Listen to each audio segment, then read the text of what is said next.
My name is Melissa Santos. I'm a senior at William Patterson University, and in the next coming weeks, I'll be graduating with a degree in liberal studies and concentration in English and psychology. I've always wanted to be a teacher since I was a little girl, so after I graduate, I will be enrolled in the alternate route program for teaching. Now, I've always wanted to be a teacher since I was in first grade because of the impact that my first grade teacher had on me. So I have always done things to kind of continue to pursue that career, which involves me being a Sunday school teacher or a CCD teacher, where I was able to come up with lesson plans and projects and teach kids about the Bible and kind of alter it to their grade level, which I taught third grade. And oftentimes I did have the opportunity to control the classroom myself when the cooperating teacher was not in the room because she was busy doing something else for the service. I also took a course my senior year of high school where I kind of got to do the same things that you would normally do in a education program, like create lesson plans, student teach, learn classroom and behavior management. Um, and yeah, I currently now am a nanny where I feel like I kind of do the same things that a teacher would do. I do help them with their homework. I help them with their developmental skills. I give them advice. Kind of the same things that a teacher would do, although it's not to the same degree. I do not have a degree to be teaching and helping them with the homework the way that I do. At least I don't think so. But I feel like I do have an impact on those kids because they do love and adore me the same way you would love and adore a teacher that you've had in the past.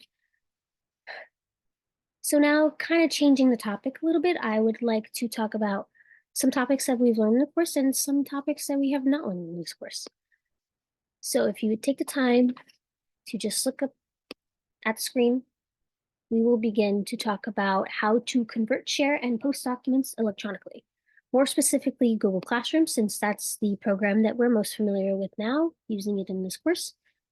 So why do we need to do this? To share documents with your friend, employer, teacher, professor, wherever you want to share. You want to share something with your family members that you've created, whatever you may want to do. That's why you need to learn how to do this. Because nowadays, almost everyone is using Google Docs. Then it allows you to go back to that document and print out physical copies. I don't know about you, but I love having physical copies of papers. I always print out everything that I need, like syllabuses, um, any type of poem that I need for my poetry class that I'm currently enrolled in. Anything that I need to read, I would love to have a physical copy of because I feel that COVID kind of ruined my love for what, like typing out papers and such. So I just thought like I love having those physical copies and it's kind of something that I've gotten used to because I grew up reading textbooks, not doing stuff off the computer. That was later in life when I was almost graduating high school. Also, it leaves a paper trail of the work that you've done. Uh, although Google Docs is a very helpful tool to have and to use, sometimes things go wrong. Either your computer stops working for some reason, Google Docs isn't cooperating, and you're not able to get a hold of your documents, even though it does save every time you do type something up. You can't always rely on it. I learned that the hard way because it actually has happened to me in the past where I have lost something that I've written on Google Docs. So it's not always the most reliable. So to convert a document to your PDF on Google Docs, you will need to, and I will show you this on my screen.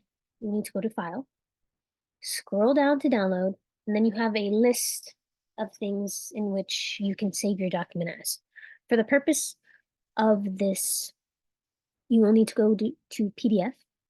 PDFs are actually a lot easier to read if you send them through an email.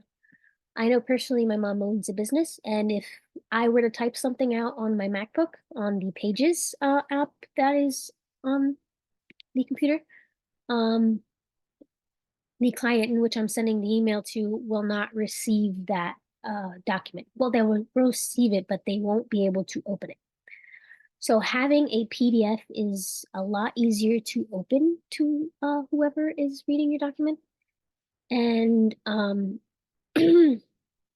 it just makes it so things like having to hand in an assignment on time, having to hand in a project for your company on time, you just want to make sure that it actually gets to them on time and that they're actually able to open and read said document. Because if not, then things don't go as planned. So as I said, why do create PDFs? It makes it much easier to open. You won't have issues and it won't be lost because that document stays on your computer. From there, you can print it out in case something happens, like your computer stops working or you're not able to obtain the document anymore for some reason, because I know some people like to delete documents after they have sent them and have completed them. I personally don't do that, but it's always nice to have the document as a PDF to then print out. So sharing documents electronically. Most commonly email, because for professional reasons, we will keep it as email because you can't text your professor or your employer a PDF of your assignment or anything work related. That's just not professional. We want to maintain that level of professionalism, starting from a young age, so school. You don't want to text your teacher in first grade a picture of your uh, coloring page or whatever it is that you're doing in first grade. I don't even remember at this point. But it's always good to maintain that level of professionalism at a young age, so we will keep this for emails. As I stated before, it's a lot harder to read documents that aren't converted to PDFs. Um, Not sure why that is, but it just PDFs make it easier for legibility wise. Um, won't make your computer crash. Sometimes people have issues where the documents that they share make the computer crash, gives it a virus because of whatever it is that from the person that's sending it. You know, things happen. We just want to cover all of our bases and make sure that we do things correctly so that there are no mistakes made. Finally, we get to sharing documents posted online. I have shared a picture here with you, so I will enlarge it a bit because it is a bit small and it's hard to read. So you will go to the document in which you would like to share, and then you will either, depending on the device that you're using, for me, I have to use two fingers in order to kind of get this to open up, like this right here to open up. But depending on if you have a Windows, whatever the case is, you might not have to do that. But you want to get to the screen in whatever way that you can. And then you're going to want to scroll down to download and then file upload. There you're able to either share the document with a peer, teacher, or employer. If your employer happens to use Google Docs and you guys have a Google Classroom page, not sure if people do that, but just for demonstration purposes and me explaining this, we'll just go about with that. Then you're gonna want to, as I said, go to file upload, and then you can upload that file in however you wish to see.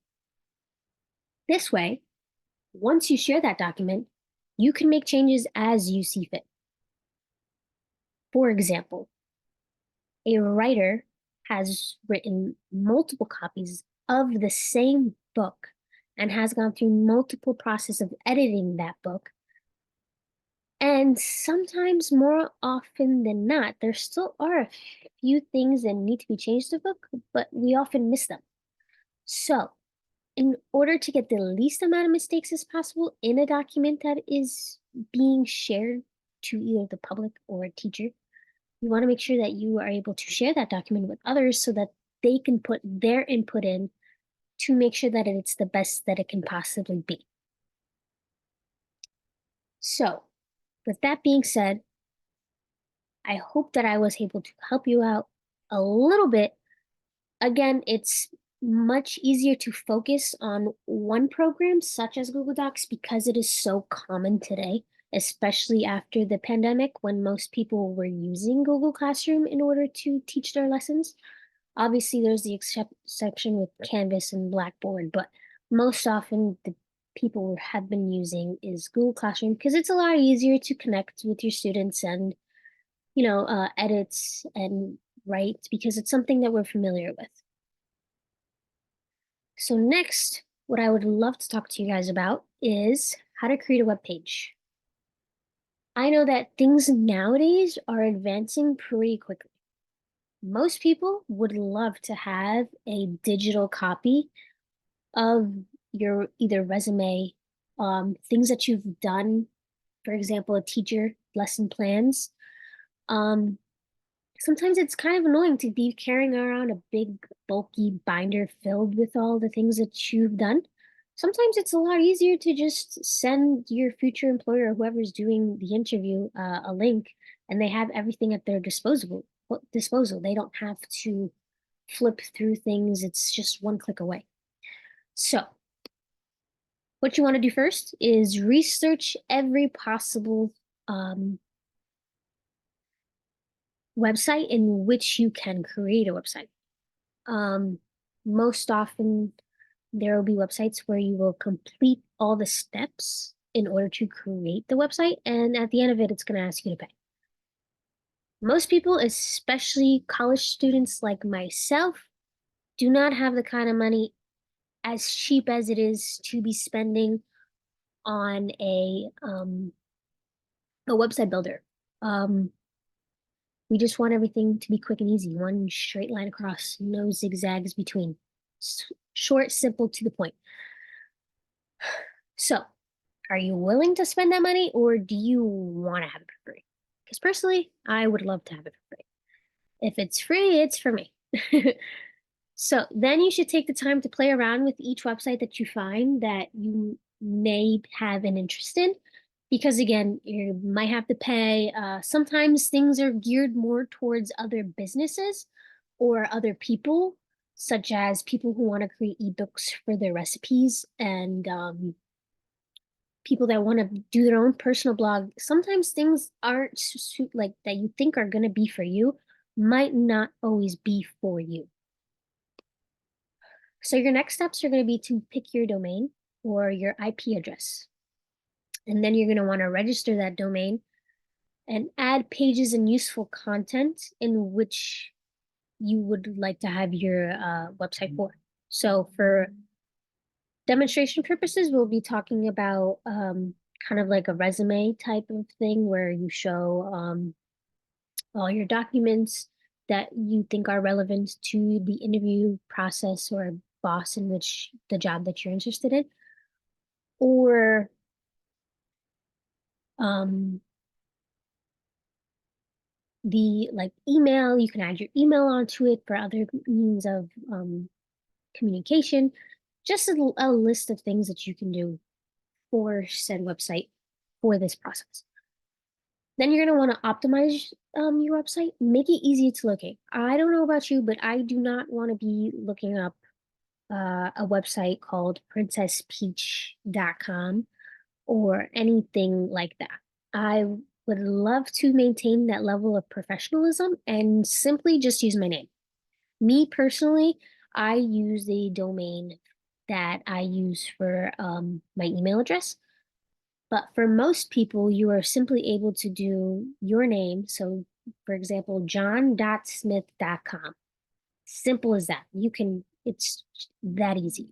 For other people with common names, you might want to play around with it a little bit, but again, do not lose that sense of professionalism. And also, don't add extra things that are going to make it harder for people to find your website. You want to make it as easy as possible so that people do not lose interest in you. Because you can send them the link to your domain, but oftentimes emails do get lost. So people will want something that's easy to remember and something that is not unprofessional. Uh, so make sure you keep that in mind. Then you're going to want to make sure that you review everything before you publish your website. Because as I said previously in the other PowerPoint, um, mistakes can be made. That's why you want to make sure that there are as little mistakes as possible, even though there might still be a few. A few is better than multiple.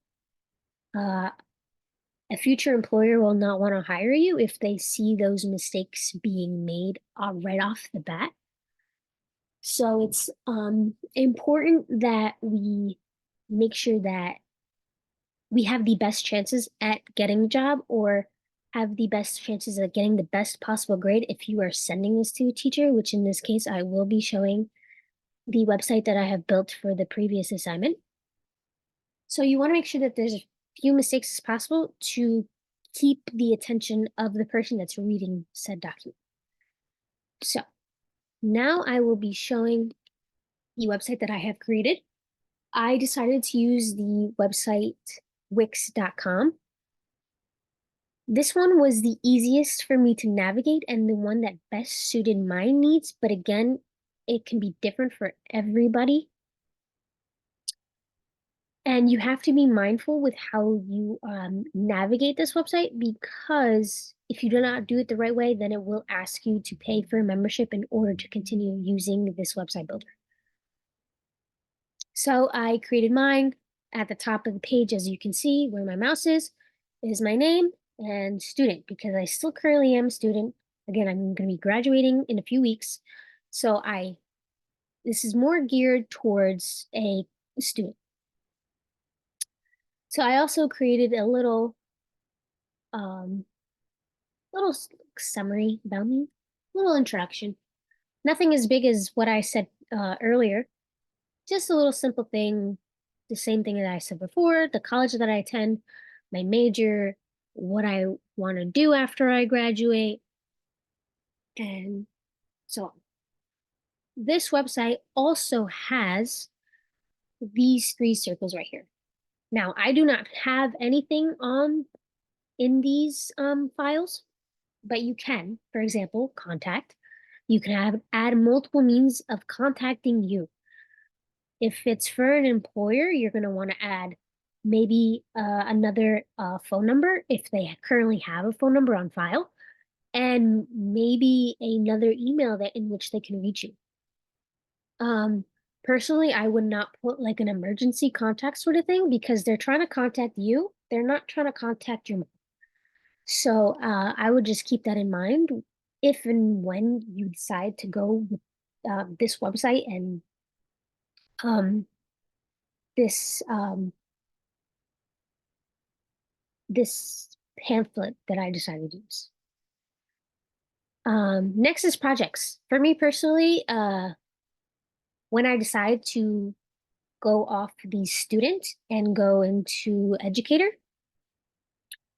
I might want to put stuff like lesson plans I've created, how I manage my classroom, my education philosophy, things like that, things that have to do with the job in which you're applying for. And then finally, the resume. We all know about that. That's something also that if you're going to be adding into it, you want to make sure that it's edited. You want to make sure that multiple people go through it and make sure there's as little mistakes as possible and the accurate information that is needed. Um, what I mean with that is you don't want to have that you worked at McDonald's when you were 16 years old on your resume. So that's just something to keep in mind. Um, and yeah, that is pretty much it with this one. I hope that I was very helpful to you guys. Please let me know if you have any questions, and I hope you guys have a great day.